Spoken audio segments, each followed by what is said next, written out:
बड़ी खबर, दिवंगत अजित पवार की पत्नी सुनेत्रा पवार आज महाराष्ट्र के डिप्टी सीएम पद की शपथ लेंगी।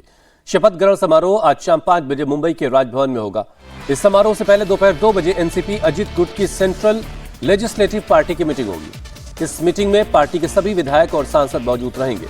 इस मीटिंग के बाद सुनेत्रा के नाम पर औपचारिक मोहर लग जाएगी और ऐलान कर दिया जाएगा। शाम 5 बजे शपथ ग्रहण होगा। इस बीच देर रात सुनेत्रा पवार बारामती से मुंबई लौट आई हैं। सुनेत्रा सड़क के रास्ते पुणे होते हुए मुंबई पहुंची। अब सुनेत्रा दोपहर 2 बजे विधायक दल की मीटिंग में शामिल होंगी।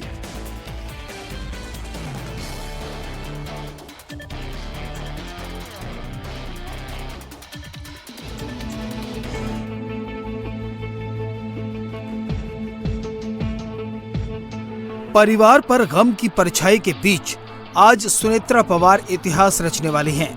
सुनेत्रा महाराष्ट्र की पहली महिला डिप्टी चीफ मिनिस्टर बनेगी।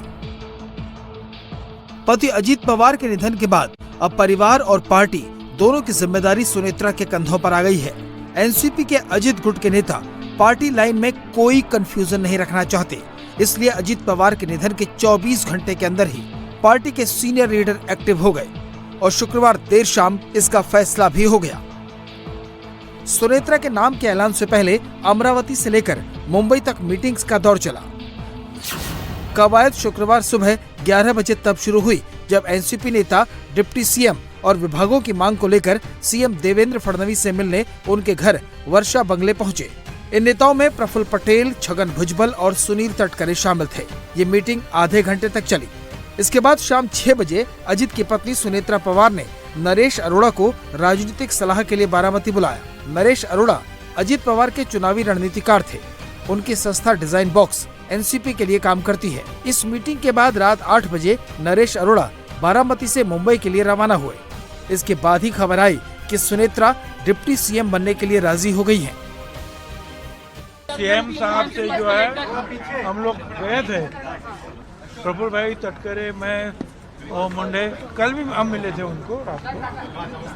तो टेंटेटिवली जो है कल हो सकता है क्या सब शपथ विधि से लेकर सारी चीजें। तो मुख्यमंत्री ने कहा कोई मुझे प्रॉब्लम नहीं है। अब ये जो है जैसे कि कोई शख्स अगर चल बसता है तो कई बार 3 दिन का जो है दुख मनाते हैं, कई बार 10 दिन, तब तक लोग बाहर नहीं आते। या ऐसा मुझे पता नहीं है, और कुछ बात ऐसे कुछ चली है। और खुद जो है तटकरे और प्रफुल्ल भाई उसमें ध्यान दे रहे। सुनेत्रा पवार की शपथ का समय तय हो चुका है, लेकिन अब कई सवाल भी खड़े हो रहे हैं। देवेंद्र फडणवीस की सरकार में अजित पवार के पास फाइनेंस, आबकारी और खेल मंत्रालय जैसे महत्वपूर्ण विभाग थे। ये सारे मंत्रालय सुनेत्रा पवार के पास ही रहेंगे या नहीं, इसका खुलासा फिलहाल नहीं हुआ है। हम महायुति के एक पार्टनर हैं। उसमें हमारे नेता अजीत दादा पवार उप मुख्यमंत्री भी थे, विधिमंडल के अध्यक्ष भी हमारे लीडर थे। तो इसलिए हमको भी योग्य निर्णय लेकर वो जगह को भरना है। ये बात करने के लिए हम मुख्यमंत्री से ये आए थे कि हम ये जल्दी से जल्दी ये प्रक्रिया पूरी करना चाहते हैं। और ये भी मैं कहना चाहूँगा, बार बार कहना चाहूँगा कि एक बार उनसे परिवार से बात तो करना पड़ेगा। सुनेत्रा पवार जी का नाम का कोई किसी को विरोध करने का सवाल ही नहीं आता है। केवल पर हम अभी सुनेत्रा पवार जी को मिले, हम बात करें, रिक्वेस्ट करें, उसके बाद मैं आपको कुछ बोलूं तो अच्छा रहेगा। जन भावना और हमारी भावना ये दोनों जोड़ेंगे तो आपको सेम मिलेगी। हमको केवल उनके साथ एक बार बात करने का मौका दीजिए। तुरंत हमको खाली विधिमंडल जो हमारी डिप्टी सीएम की जगह है ये भरने की जरूरत है। उसको हम केवल जल्दी से जल्दी पूरा करने की प्रक्रिया में है।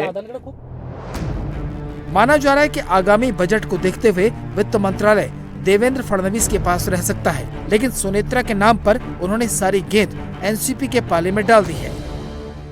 कोई भी निर्णय जो होगा, ये निर्णय राष्ट्रवादी कांग्रेस पार्टी लेगी।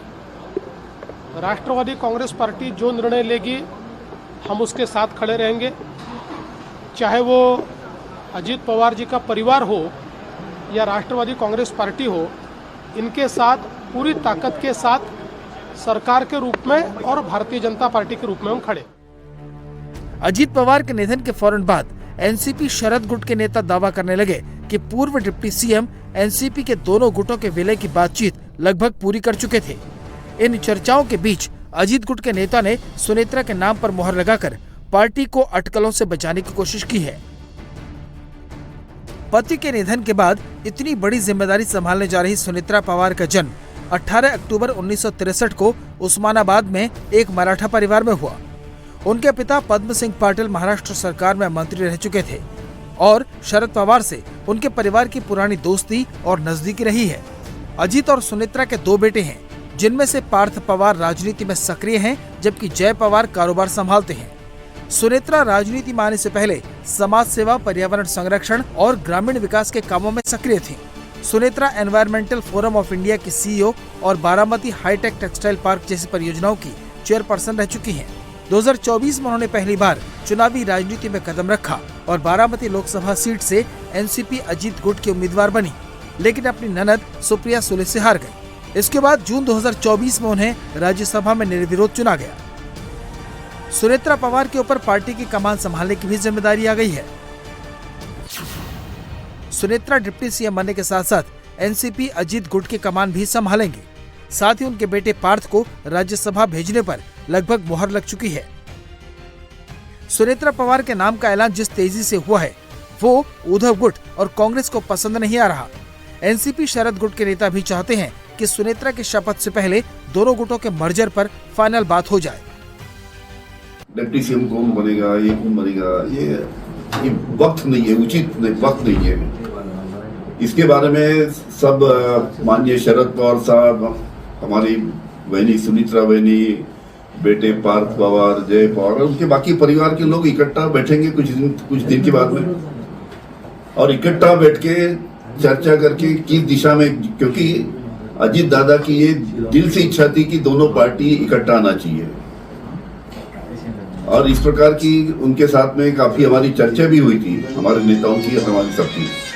जो उनकी अंतिम इच्छा थी, वो अंतिम इच्छा पूरी होना चाहिए, ऐसा सबको लगता है। सबके दिल में ये है कि जो माननीय अजीत दादा की दिल की इच्छा थी, दिली इच्छा थी कि दोनों पार्टी इकट्ठा होना चाहिए, तो उनकी अंतिम इच्छा पूरी।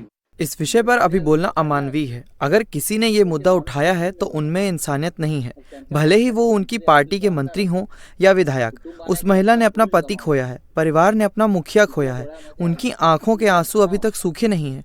ऐसे वक्त में आप नेतृत्व के बारे में बात कर रहे हैं और राजनीति खेल रहे हैं, ये असंवेदनशील है। मैं इस पर नहीं बोलूंगा। महाराष्ट्र के इतिहास में डिप्टी सीएम करके एक लेडीज को विराजमान होते तो अच्छी बात है। और दादा नहीं रहने के बाद अजीत दादा, अब तो राष्ट्रवादी को